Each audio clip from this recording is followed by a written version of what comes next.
Hello everyone and welcome back to another Fam 2 Cents video, and I am so sorry that this video is so late, but I have been running into tons of complications trying to get this video done. And even this one I'm not totally thrilled about, but you know what?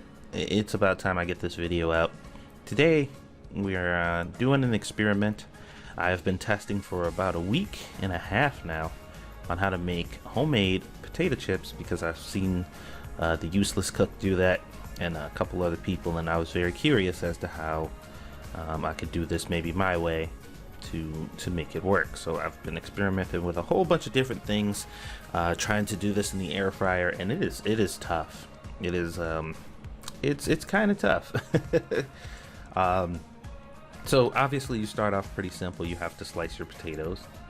You slice your potatoes. Once you do that, you're going to go ahead and moving on to rinsing them off, and the water is going to be very starchy, very foggy, so you want to rinse them out as much as you can until your water is perfectly clear.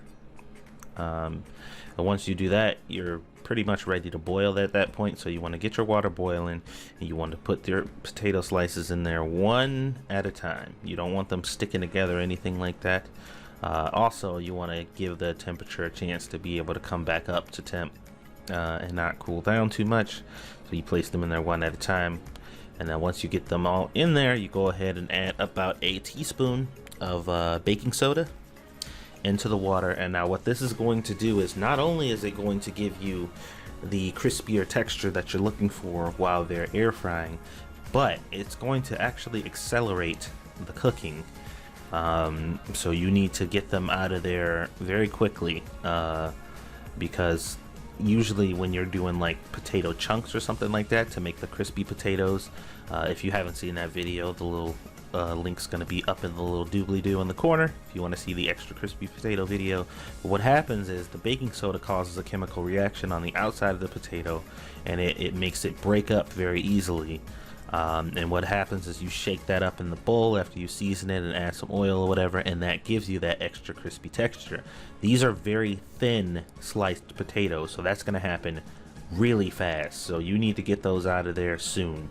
No longer than 2 minutes from what my testing have shown. You have it in there any longer than that, then they will start to fall apart. And trust me, the last thing you want is these potatoes to fall apart. They are very hard to deal with. They're very hard to oil and season while they're falling apart. Trust me, you'll see so in this video.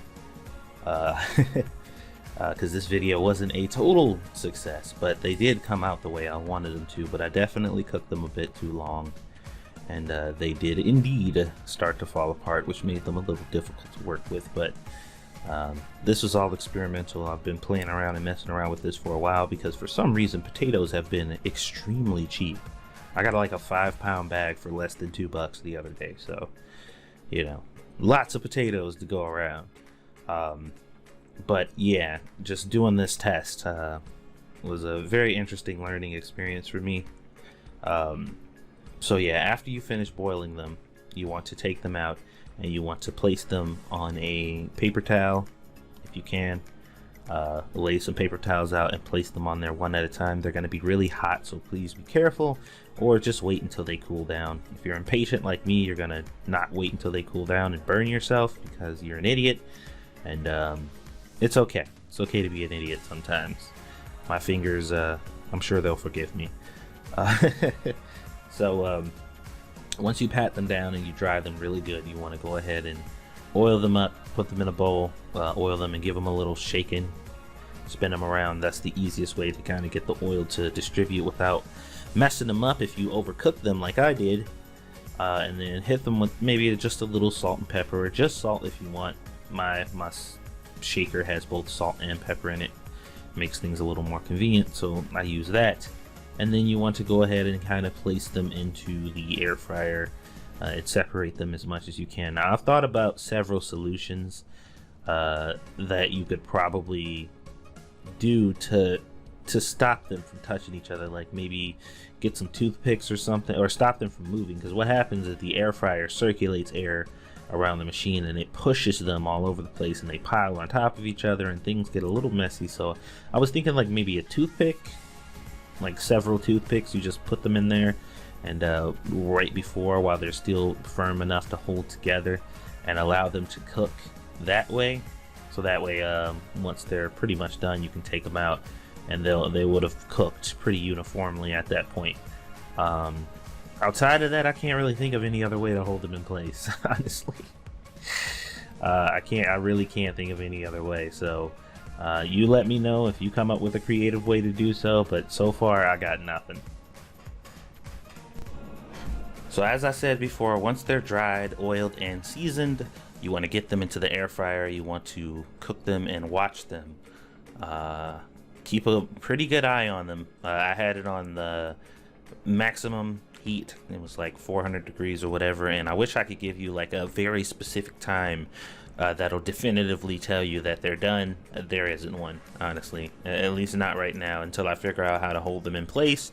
It's different every single time, because it depends on how they fall on top of each other and all that good stuff. There's a whole bunch of factors that play. So my recommendation is every 2 to 3 minutes, pop the lid open. Well, actually, for the first 5 minutes, if you're putting them in fresh, right away, give it 5 minutes to kind of do its thing first, and then after that, every 2 or so minutes, give it a check.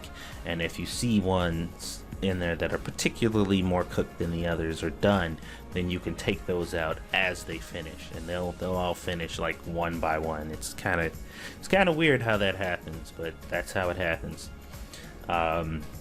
So once you get the end result, you know, you'll get your chips out or whatever, they are crispy, and that was the goal. Now this is tedious, and there might be some other ways to do it where they're maybe not as crispy or whatever, but the goal was to make crispy potato chips out of the air fryer, which a lot of people have been having difficulty with. And I can tell you now that this will get you crispy potato chips. It will be complicated, kind of, and it will be a bit tedious, sort of, but you will get crispy potatoes. So I mean, I don't know, is this something that I would want to do every day? Or I would, like, you know, maybe if I found some way to kind of solidify it and make sure that it gave me the same result every time, then I definitely would not mind eating homemade chips over the stuff you buy at the store. Absolutely. But there needs to be something. So guys, I'm passing the torch to you. I've done my part to try to make this work the best way that I can, so I'm leaving it in your hands.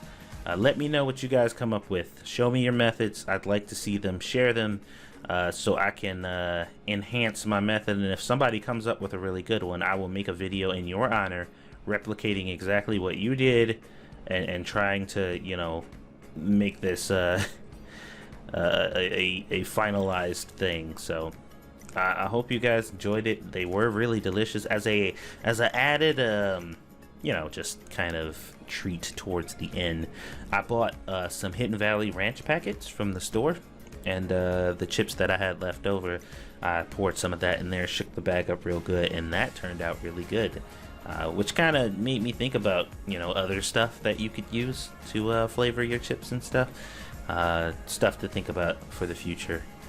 Probably popcorn seasoning would be like one of the best things, like if you wanted to do like the cheddar cheese, the Parmesan garlic, that type of stuff, because it's more powdery. I think if you use actual seasonings, it'll be more difficult to stick to them, because these are drier than like actual oil fried ones are. So I think the seasoning will have a hard time sticking unless you season it ahead of time. So just some stuff to consider, guys.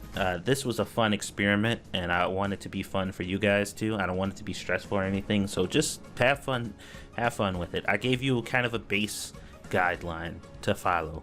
Now I'm hoping somebody can perfect it if I don't get to it first.